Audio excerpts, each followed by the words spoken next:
Let's call up Marie right now, shall we? Let's give her a call.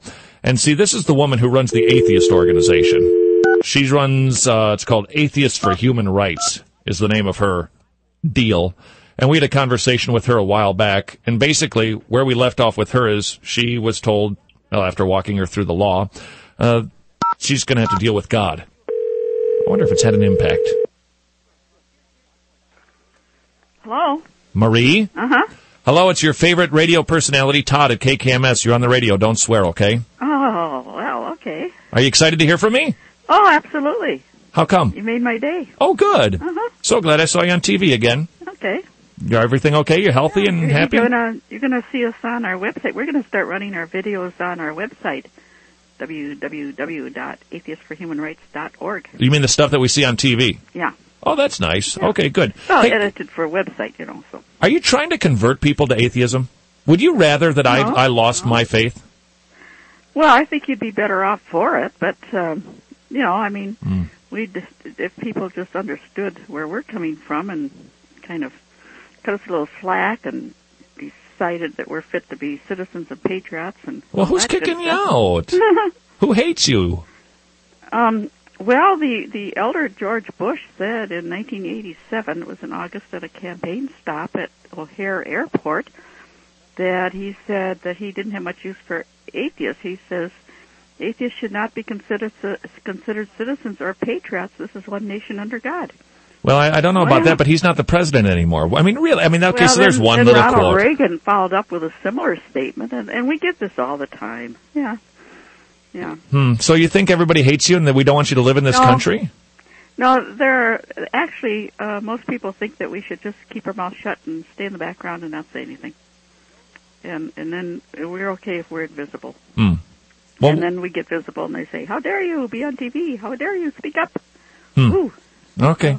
All right, well, it doesn't bother me. I mean, you have the right to be on TV and say what you say. Well, it gives you something to put on your program. Absolutely. You know what? Yeah. And what a blessing that is. Okay, so Marie, last time we left off, I preached at you. Yeah. I exposed you to the Ten Commandments and informed you that the Bible says God's going to judge you. Oh, yeah. Uh-huh. Yeah, that doesn't concern you, huh? No, not a bit. No.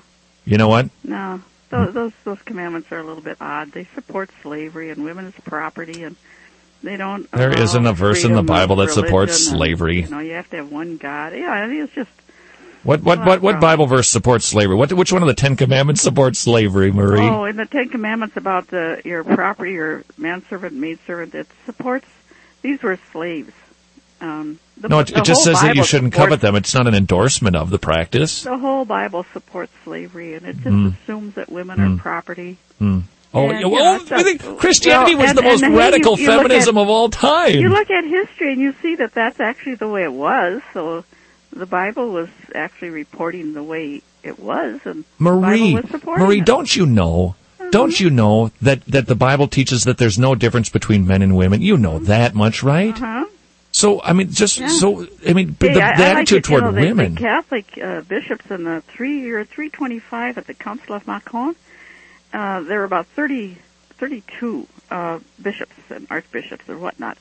And they had this big conference, and they decided they were having a terrible time deciding whether women were human or not. They're not sure women had souls.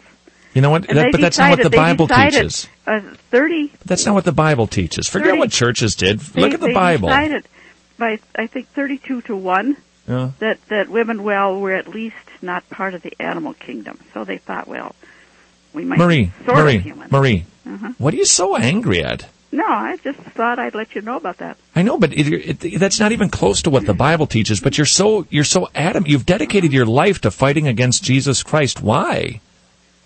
I'm not fighting against Jesus Christ. Yes, you are. No. What I fight against is people trying to force those beliefs on us. Who's forcing it on you? Have you been thrown in jail for being an atheist? Constantly. The under God thing, and it's always pushing religion on us. And, have you really? Somebody's come to your door and said, do you believe in one nation under God? Huh? Do you, lady, or we're taking you away? Come on. They sometimes... If kids don't want to say that in school, they don't have to. Yeah. Well, Jehovah's Witnesses, you know that one time the Supreme Court had ruled that... but nobody's forcing you to believe anything. The Supreme Court ruled one time that you had to say something about God so help me, over the Pledge of Allegiance or something. Jehovah's Witnesses wouldn't do it. And people attacked them and burnt down their houses. And then the Supreme Court reversed that decision, saying, well, you can't really force Okay, people. hey, Marie, has an atheist ever done anything illegal or wrong? Well, they're just like other people, and I'm sure they do. Oh, you're trying to make me an atheist. No. See, just because some people do some stupid things, but you're fighting against God. How come? God, there isn't any God to fight against. Prove to me there's a God, and then I'll tell you what I'm fighting against. Already did, and you wouldn't go for it. Yeah. The simple presentation, you simply... It's a meaningless word. It's a meaningless word. It means absolutely nothing. You can't describe it. You can't tell me where it is. It refers to absolutely nothing that I can kind of say, okay, there's this God. How do I know this? And then all you do is talk about... He could send you a letter. He could call you on the phone right now, and you'd go, I don't believe it. Because you don't want to. How come? Oh, well, I have a friend who calls me and says, hi, this is God. But I know it's not, so... Yeah, but if God himself called you up... I could say I'm God and prove I'm not. Well, it'd be pretty easy. I'm not. Well, here's the simple way to do that, Marie. Mm-hmm. The sign that you are a God or not is if you can predict the future. Mm-hmm. Fair enough? Yeah, well, okay. All right. So how many prophecies would a God need to fulfill? Oh, prophecies. Uh-huh. Yeah. How many? See, listen to you. Why are you so angry or something? All right. What is it? Let's skip forget the religion a second. You're so against it. Why? Let's do these prophecies. How about virgin shall conceive and bear a son, and his name shall be called Emmanuel. Terrific. Okay, how's that for a prophecy? It referred to a thing that was happening right at the time. If you read the Bible, and it wasn't yeah, a verse, you know what? They mistranslated. It really means a young woman.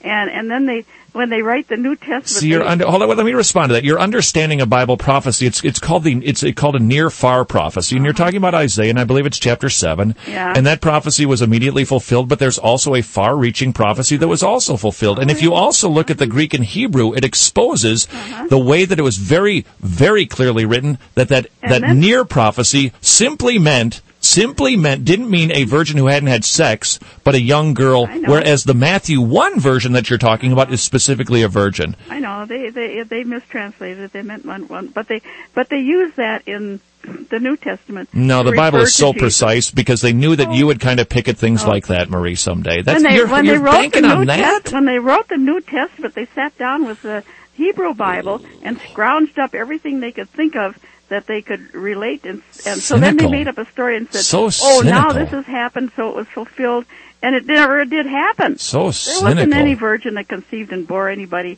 This was so you don't believe that there was you don't even believe that Jesus Christ existed? Well, I'll tell you. No, yes or no?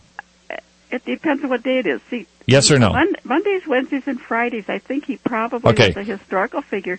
Tuesdays, Thursdays, Wednesdays, and Saturdays. Did he exist? Did a character named Jesus walk around on this planet 2,000 years ago? That depends if it's Monday, Wednesday, or Friday. Okay, Marie, we got to take a break. I'll call you in a week or two. Okay. Okay. Bye.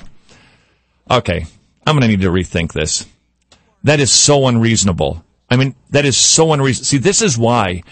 Arguing about stuff, you just need to keep banging with the law, because that is the hardest heart, that is the proudest heart. You're not going to cut through that. The law will.